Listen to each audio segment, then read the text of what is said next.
Hey champs, welcome back to new video.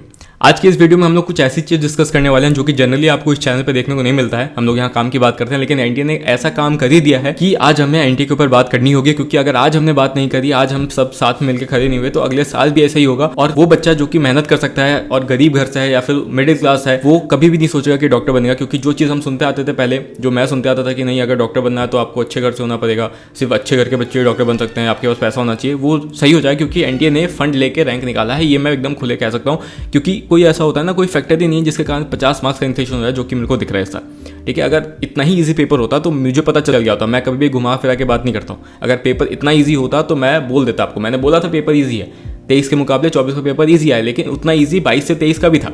तो inflation 10 से 15 marks का हुआ था। तो अगर ज़्यादा होता तो 20 मार्क्स का इन्फ्लेशन हो जाता। 50 मार्क्स का इन्फ्लेशन समझ ही नहीं आता है। अभी इसके ऊपर मैं और अच्छे से बात करूंगा। मतलब मैं परेशान हूँ। कल से इतने सारे मैसेजेस आए हैं मेरे पास, जिसमें से मैंने 100-150 बच्चों को रिप्लाई किया है। सबको तो मैं कर नहीं पाऊंगा, लेकिन सब में एक ही बच्चे रो रहे हैं कि भैया 650 मार्क्स आ रहे हैं, सिलेक्शन नहीं होगा, आप क्या करें।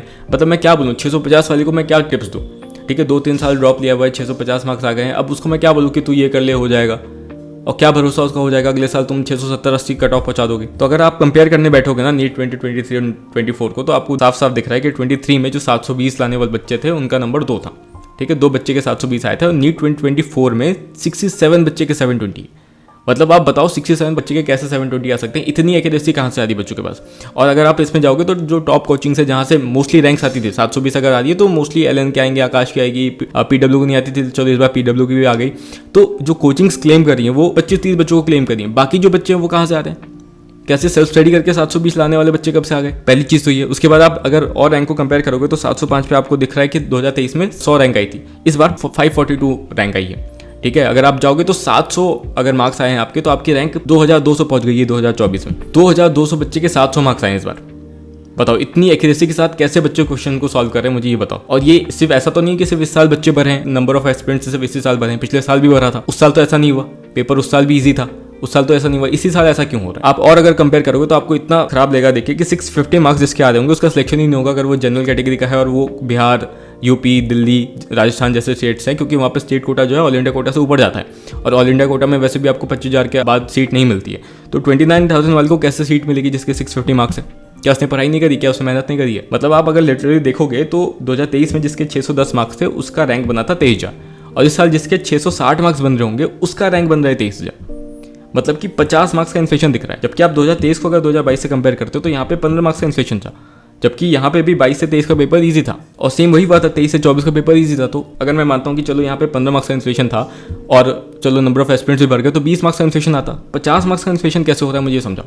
एनटीए मुझे बस इतना समझा दे, मैं ये वीडियो डाउन कर दूंगा। मतलब मुझे ये समझा दो कि 23,000 रैंक वाला बच्चा, जिसको आप एवरेज बच्चा गिनोगे, वो कैसे 660 मार्क्स ला रहा है। मतलब इस एक्यूरेसी के साथ पेपर कैसे सॉल्व कर रहा है कि सिर्फ उसके 12 क्वेश्चन गलत हैं। मैंने खुद सॉल्व किया है, मुझे आप जानते हो कि मैं कैसा पढ़ाता हूँ, मेरी कैसी कंसेप्चुअल क्लैरिटी है। तब भी मेरे 2022 में 640 मार्क्स बने थे। अगर मैं भी इस पेपर को देता तो मैं हद से अच्छा परफॉर्म करता तो 675-80 पे रुक जाता। अगर मैं सेम जिस लेवल पे था उस समय, उस लेवल की अगर मैं बात करता हूँ तो अगर मैं जिसके 6,000 रैंक आई थी, वो अगर इस पेपर को देता है, वो 675 पे रुक के कह रहा है कि चलो मेरी 6,000 रैंक ही बनती है, तो ये 15 मार्क्स का जो डिफरेंस अभी भी दिख रहा है, 20 मार्क्स का डिफरेंस दिख रहा है, वो कैसे बन रहा है। ये पॉसिबल ही नहीं कि आप 23,000 रैंक पे 660 वाले बच्चों को रखो, क्योंकि 660 मार्क्स लाने के लिए जो एक्यूरेसी चाहिए होती है वो 23,000 रैंक तक नहीं रहती है। ये सबको पता है, जिसने भी प्रिपरेशन करी है उनको पता है कि 23,000 रैंक पे जो आते आते एक्यूरेसी कम होने लगती है। 660 मार्क्स लाना इतना हलवा नहीं है।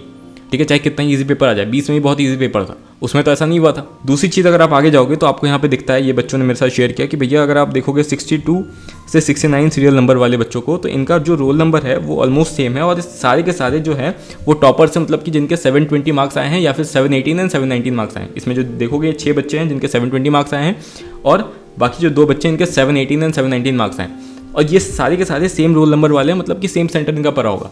तो कैसे हो सकता है कि सेम सेंटर वाले 6 बच्चे हैं जिनके 720 आ रहे हैं। ऐसा कैसे पॉसिबल है। हम ही बता दो वो सेंटर कौन सा है, तो हम लोग मेहनत करने से अच्छा वो सेंटर ढूंढ लेंगे अपने प्रिपरेशन में कि अच्छा इस सेंटर में चले गए तो मार्क्स आ गए 720। ठीक है, आपने, मेरे को पता है कि रजिस्ट्रेशन के टाइम में आपने 2-3 बार अपने रजिस्ट्रेशन को ओपन किए थे, और पढ़ने वाले बच्चे तो भूल जाते हैं कि अरे रजिस्ट्रेशन भी करवाना होता है। उनको तो सिर्फ पढ़ना होता है, तो वो भूल गए होंगे, इसलिए आपने उनके लिए अलग से रजिस्ट्रेशन खोला था। तो उसमें आपने कितना फंड लिया, क्या किया, हमें नहीं पता है, लेकिन उनको आपने एक सेंटर दिया, बोला कि आप यहाँ पे आ जाओ इस सेंटर पे, बाकी हम देख लेंगे। और उनके 720 आ गए 6 बच्चों के। ठीक है, चलो 720 आ गए। 718 19 वाले जो 2 बच्चे हैं जिनको आप कह रहे हो कि आपने टाइम कम होने के कारण उनको आपने ग्रेस मार्क्स दिए, ये कैसे पॉसिबल है? आपने कहाँ पे लिखा है बुलेटिन में कि आप ग्रेस मार्क्स दोगे टाइम कम नहीं होने के कारण? क्योंकि बस उन दोनों बच्चों ने पिटीशन फाइल कर दिया तो उनको मिल गया। मेरा भी जब 2021 का मैंने पेपर दिया था तो आपके एग्जामिनर ने OMR कट कर दिया था, उसमें तो मेरे को ग्रेस मार्क्स नहीं मिला था, मेरा 587 पे मार्क्स रुक गया था, नहीं तो मैं उसी साथ सेलेक्ट हो गया होता। बताओ ये कैसा भेदभाव चल रहा है आपका? तो हमें इसके ऊपर भी आंसर चाहिए कि कैसे इन सारे बच्चों का सेंटर एक ही और कैसे ये 720 ला रहे हैं सारे के सारे। आपने सिर्फ 2 बच्चों को कैसे ग्रेस मार्क्स दिया? क्योंकि ये 2 पिटीशन लेके पहुंच गए तो सिर्फ आप इन्हीं दोनों को ग्रेस मार्क्स दोगे, बाकी क्या उस सेंटर में और कोई बच्चे नहीं थे? और ये तो हमने बात करी ली कि जितने भी आप 720 देख रहे हो उसमें से 25-30 लोग ही हैं जिसको कोचिंग्स क्लेम कर रही हैं। बाकी जो स्टूडेंट्स हैं जिनके 720 आ रहे हैं वो कहाँ से आ रहे हैं? सेल्फ स्टडी से आते हैं, एंटी के रिश्तेदार हैं, या फिर उन्होंने ज़्यादा पैसा दिया, किसी इंडस्ट्रियलिस्ट के बेटे हैं, किसी पॉलिटिशियन के हैं? बता दो हमें कोई दिक्कत नहीं, आप सीट दे दो, लेकिन एटलीस्ट बता तो दो। खुलेआम स्कैम कर रहे हो, पंचायत वाला डायलॉग याद आता है कि इतना खुलेआम भी स्कैम मत करो कि सबको दिख जाए। और ऐसी बात नहीं, जो भी MBBS कर रहे हैं उनको सबको पता है कि हर साल 2-3 बच्चे आते हैं बैकडोर से। ठीक है, लेकिन इतना मास स्कैम कि भाई साहब 23,000 रैंक चली जाए 660 मार्क्स पे। और कॉम्पिटिटिव एग्जाम में समझ रहे हो, मतलब अगर मैं आपको CBSE एग्जाम का बोर्ड पेपर उठा के देता, उनके MCQ देता, तो भी 660 मार्क्स बच्चा स्कोर नहीं कर पाता। बोर्ड एग्जाम की बात कर रहा हूँ, और ये आप तो यहाँ पे एंट्रेंस एग्जाम ले रहे हो। उसके बाद आप ये बताओ मेरे को एक बार कि रिजल्ट्स जो आपने दिए, आपको देना था 14 जून को। ठीक है, पिछले साल भी जो आपने डेट दिया था उसी डेट को आपने दिया। इस साल ना तो कोई जल्दबाजी थी, ना तो काउंसलिंग डिले हो रहा था, ना कोविड आया था, कुछ नहीं था ऐसा। तो आपने रिजल्ट को, नीट के रिजल्ट को, जो कि इतना बड़ा रिजल्ट होता है, उसको आपने इलेक्शन के रिजल्ट के दिन क्यों रिलीज किया है? एक ही रीज़न है कि ताकि आप मेन स्ट्रीम मीडिया को डाइवर्ट कर सको, वो वहाँ पर डाइवर्ट रहे कि वो इलेक्शन रिजल्ट दिखा रहे हैं और आप यहाँ पर अपना स्कैम करके निकल जाओ। ठीक है, कोई आपको क्वेश्चन करने वाला ना रहे, क्योंकि आपको पता है कि छोटे मोटे इन्फ्लुएंसर्स तो क्या ही कर लेंगे, है ना। वैसे भी कोविड के टाइम हमने देख लिया था कि आप कितना अच्छा रिस्पॉन्ड करते हो, तो आपको तो फर्क पड़ता नहीं कि लोग क्या बोलेंगे। आपको तो जो करना है, आपको पैसे मिल गए, आपने काम कर दिया, पीछे से निकल गए। जिन्होंने पैसे दिए उनका सिलेक्शन हो गया, जिन्होंने नहीं दिया वो 650 मार्क्स लग के भी बैठ गए। अब उनको समझ नहीं आता है ड्रॉप लेके क्या करें। तो मैं तो सीधे ही बोल रहा हूँ, जैसा कि मैंने बहुत बार बोला वीडियो में, कि आपने फंड लिया है तो आप एटलीस्ट बताओ। और जो चीटिंग हुई है, कहाँ पे चीटिंग हुई उसका कोई आपने बताया नहीं। आपने तो सीधे से मना कर दिया कि चीटिंग हुई नहीं है, लेकिन चीटिंग तो हुई है पक्का, और मास लेवल पे हुई है। इस बार तो ये प्रूव भी हो रहा है। हर साल दब जाता था क्योंकि इन्फ्लेशन 10-15 मार्क्स का दिखता था, इस साल तो 50 मार्क्स का इन्फ्लेशन है, और इसको आप जस्टिफाई कर ही नहीं सकते। ठीक है, पेपर उतना ईजी नहीं था। ठीक है, अगर होता तो मैंने बोल दिया होता पहले, पेपर उतना ईजी नहीं था कि 50 मार्क्स का इन्फ्लेशन हो जाए। तो चीटिंग तो हुई है, चीटिंग करवाई गई है आपके द्वारा, या फिर आपको नहीं पता है ऐसी हो गई है। अब आप जानो आपको क्या आंसर देना है। अब ये जो चीज़ हुई है NTA ने जो करी है, इसके ऊपर हमें अपना जो भी आवाज़ है उठाना पड़ेगा, नहीं तो फिर ये NTA करते रहेगा। आप इस वीडियो को जितना से ज़्यादा शेयर कर सकते हो शेयर करो, अपने कोचिंग को भेजो, टीचर्स को भेजो, जो भी आपके इसमें हेल्प कर सकते हैं उनको बोलो कि आपके बिहाफ पे पिटीशन फाइल करें। मैं भी इस वीडियो को पे मेंशन कर दूंगा ध्रुव राठी को, ताकि वो इस पे वीडियो बनाए, ताकि ये जो चीज़ हुई है ये और ज़्यादा लोगों तक पहुँचे, क्योंकि जब तक ये पहुँचेगी नहीं तब तक NTA इस पे कोई भी रिस्पॉन्स आपको नहीं देगा।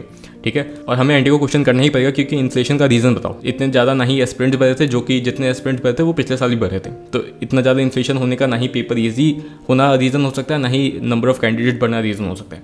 ठीक है, इन्फ्लेशन का सही रीज़न हमें बताए। ये इन्फ्लेशन ऐसा तो नहीं है कि सिर्फ इसी बार हुआ है, 2-3 साल से होते जा रहे हैं। तो आप क्यों नहीं पेपर में चेंज करो ताकि इन्फ्लेशन ऐसा ना हो? एटलीस्ट बच्चे के पास स्कोप तो रहे कि 580 पे रुक गए, पेपर हार्ड था 580 पे रुक गए, चलो स्कोप है इंप्रूवमेंट का। 660 वाले को मैं क्या बोलूँ इंप्रूव करने के लिए, 650 वाले को क्या बोलूँ इंप्रूव करने के लिए, आप बताओ। तो पेपर में क्या चेंजेस करोगे ये हमें जानना है। और अगर आपसे नहीं हो रहा है तो आप प्लीज़ इस चीज़ को वापस CBSE को दे दो, बहुत अच्छी कंडक्टिंग बॉडी है, वो संभाल लेगी। ठीक है, हमें बस इतना चाहिए। तो इस वीडियो को जितना शेयर कर सकते हो शेयर करो, अपने दोस्तों को भेजो, टीचर्स को भेजो, टैग करो अपने टीचर्स को, कोचिंग्स को भेजो, जो भी आपकी हेल्प कर सकते हैं इसमें उनको भेजो, क्योंकि एक के बोलने से नहीं होगा ये चीज़। ठीक है, चलो बाय, मिलते हैं नेक्स्ट वीडियो के साथ, तब तक टेक केयर।